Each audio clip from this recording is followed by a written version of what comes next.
यदुवंश शिरोमणि भक्तवत्सल भगवान श्री कृष्ण का ही अग्र पूजन होना चाहिए। सभी की सहमति हुई, किंतु शिशुपाल को यह अच्छा नहीं लगा। बोले तुम क्या कह रहे हो, बालक की बात मान रहे हो, उस कृष्ण का आप अग्र पूजन कराना चाहते हैं। भगवान को युधिष्ठिर जी महाराज बुलाने गए। बोले हे प्यारे लाला कन्हैया, चलो आपको अग्र पूजन होएगो। बोले दादा अभी मेरी सेवा है, मैं संतन को चरण प्रखार रहे हूं, देख नहीं रहे हो का। अब युधिष्ठिर जी महाराज चले गए। अर्जुन आए हैं, उन्होंने भी प्रार्थना की। बोले महाराज चलिए। बोले अर्जुन देखो सेवा में विघ्न मत डालो। अर्जुन भी चले गए। अब भीम दादा को पता चला कि कन्हैया नहीं आ रहे। भीम दादा रसोई में हलवा बना रहे थे। अब भीम दादा पहुंचे हैं। बोले कन्हैया चल तेरो अग्र पूजन होएगो। बोले दादा देख मैं सेवा कर रहे हूँ। अब क्या हुआ, भीम दादा ने सीधा भगवान को पकड़ा है और उठाकर ले गए। उनकी जो जल डालने का लोटा था जलहरी, उससे जल गिरता जा रहा है और भगवान को लेकर भीम गए और सिंहासन पर बिठा दिया है। आज भगवान सिंहासनासीन है। भगवान का अग्र पूजन प्रारंभ हुआ है। भीम दादा ने कहा सुन जल्दी पूजन कराए के लौट आइयो, मुझको बहुत काम है रसोई में। अब भगवान का अग्र पूजन हुआ है। सभी ने भगवान का अग्र पूजन किया है, किंतु जो शिशुपाल है उसे भगवान का यह अग्र पूजन अच्छा नहीं लगा। शिशुपाल ने भगवान को अपशब्द कहना आरंभ किया है और जहां अपशब्द कहे हैं शिशुपाल ने, भगवान से नहीं रहा गया। अंत में भगवान का निज अस्त्र सुदर्शन प्रकट हो गया। शिरः क्षन्तुराश्चक्रे जहारा पततो रिपु। तीक्ष्ण धार वाले चक्र से भगवान ने शिशुपाल का सिर धड़ से अलग कर दिया और उसी समय शिशुपाल की प्राण ज्योति वो भगवान के श्री चरणों में लीन हो गई। सबने यह आश्चर्य देखा। चैदद्देहोत्थितं ज्योतिर वासुदेवमुपाविशत् पश्यतां सर्वभूतानां मुल्केव भुविखाच्युता। शिशुपाल की ज्योति भगवान में समाहित हो गई। बोलो ज्योति स्वरूप नारायण भगवान की जय हो। आज शिशुपाल की मुक्ति देखकर सभी प्रसन्न हो गए। बोले वाह क्या आश्चर्य है, यह पापी शिशुपाल था जो भगवान को अपशब्द कह रहा था, आज इसका भी मोक्ष हो गया। राजसूय यज्ञ पूर्ण हुआ है और अमृत स्नान किया है श्री युधिष्ठिर जी महाराज ने। राजसूय यदुनाथ चरण धोई। राजसूय यज्ञ में यदुनाथ जो है चरण प्रक्षालन करते हैं और झूठे पत्तलों को उठाते हैं। महाराज युधिष्ठिर का यह यज्ञ संपन्न हुआ है और उस यज्ञ में दुर्योधन का अपमान हो गया है। जो इंद्रप्रस्थ का भवन था उसमें दुर्योधन गया है।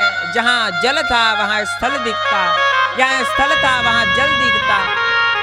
दुर्योधन को भ्रम हुआ, वे जल में गिर पड़े, सभी हंसने लगे।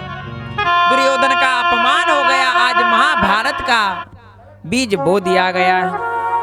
भीम जोर जोर से हंस रहे हैं।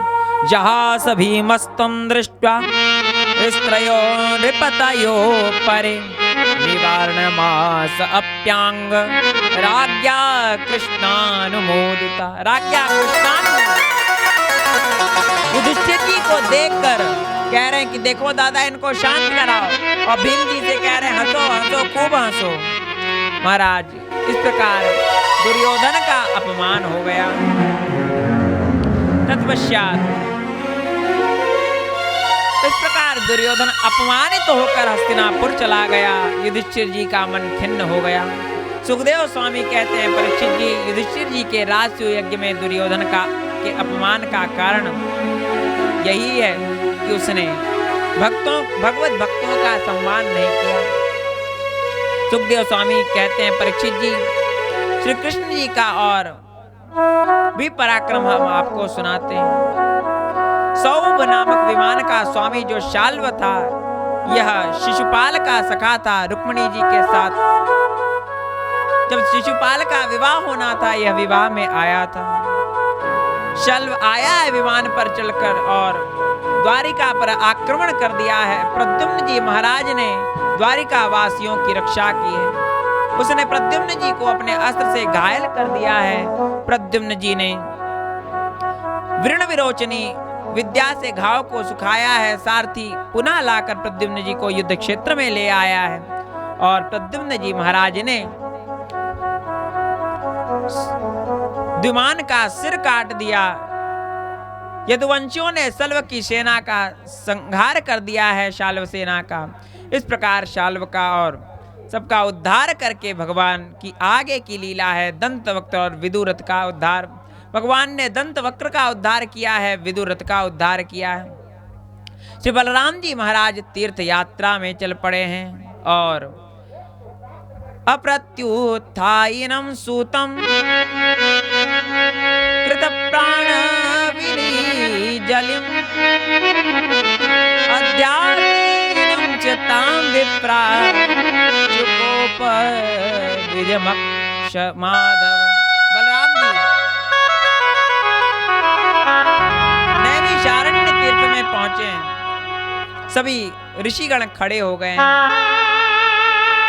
सभी ने सम्मान किया है, किंतु रोमहर्षण जी ने प्रणाम नहीं किया। तभी कुश से बलराम जी ने रोमहर्षण जी को परधाम भेज दिया। वे भगवत धाम चले गए, क्यों? उनका समय आ गया था। और बलराम जी महाराज ने रोमहर्षण जी के पुत्र उग्रश्रवा जी महाराज को व्यास मंच पर, व्यास गद्दी पर आसीन किया है। 17 पुराणों की कथा श्री रोमहर्षण जी महाराज ने ऋषियों को सुनाई।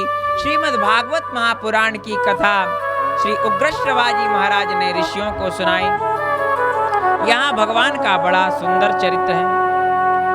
हम भगवान की इन चरित्रों का नित्य श्रवण करते रहें, तब भी भगवान का चरित्र इतना बड़ा है कि हरि अनंत, हरि कथा अनंता, हरि अनंत, हरि कथा अनंता, हरि अनंत, हरि कथा अनंता, हरि अनंत, हरि कथा अनंता, हरि अनंत, हरि कथा अनंता।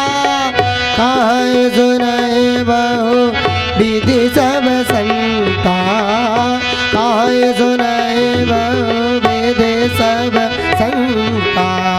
हरि अनंत, हरि कथा अनंता, हरि अनंत, हरि कथा अनंता। राजा परीक्षित जी ने कहा, हे गुरुवरनाथ, तो भगवान मुकुंद की पराक्रम पूर्ण लीलाएं हैं। भगवान तो अनंत पराक्रम पूर्ण है, उनके चरित्रों को हम सुनना चाहते हैं। क्या कोई ऐसा भक्त हुआ है जो भगवान का अत्यंत प्रेमी हो?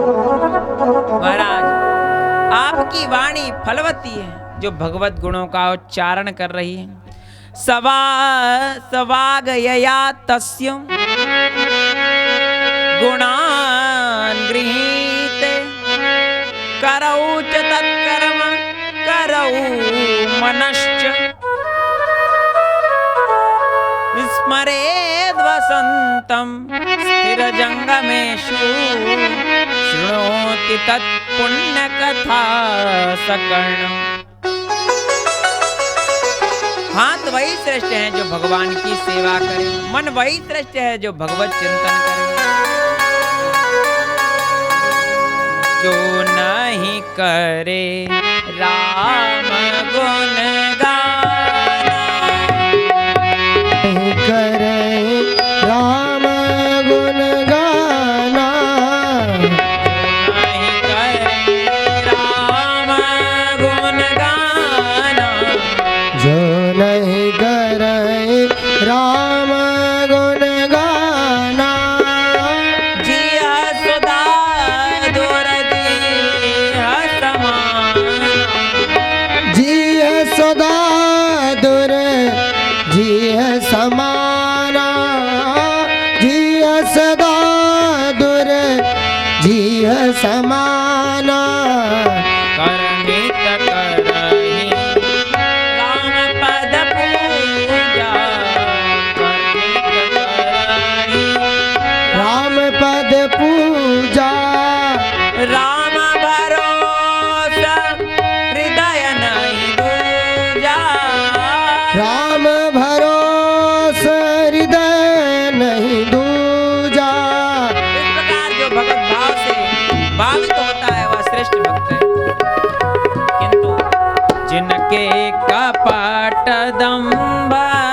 जिनके कपट दंभ नहीं माया, जिनके हृदय बसहु रघुराया, उनके हृदय बसहु रघुराया।